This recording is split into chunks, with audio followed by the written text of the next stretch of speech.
ఒక్క మాట నేను భారంగా చెప్తున్నాను, ఈ మాట వినండి. దేవుని సంకల్పంలో ఉన్న వ్యక్తి చాలా జాగ్రత్తగా ఉండాలండి. దేవుని సంకల్పంలో ఉన్న వ్యక్తి చాలా జాగ్రత్తగా నిలవాలి. ఎందుకంటే వాని మీద శత్రువు యొక్క కన్ను తీక్షణంగా ఉంటుంది. నిజం నేను చెప్పే మాట. మోషే దేవుడికి కావాలి, అదే మోషే సాతాను కూడా కావాలి. తల్లి మడి దగ్గర నుంచి వెంబడిస్తూనే ఉన్నాడు. ఎక్కడ అదును దొరుకుతుందా ఏ శబ్దం అవుతుంది, ఎక్కడ అదును దొరుకుతుందా ఏ శబ్దం అవుతుందని సాతాను కూడా వెంబడిస్తూనే ఉన్నాడు.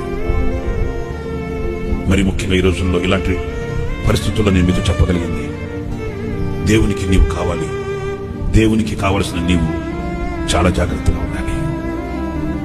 అవును, పలు విధాలుగా ఉచ్చులు సాతానుగాడు చాలా కుయుక్తిగా పని ఉన్నాడు.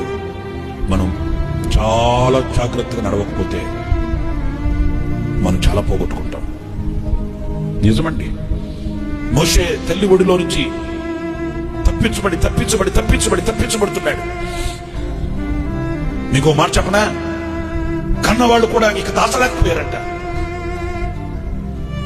చూడండి, దేవుని ఉద్దేశం నెరవేర్చబడడానికి ఎలాంటి సిచ్యువేషన్స్, ఎలాంటి పరిస్థితులు వస్తాయో చూడండి.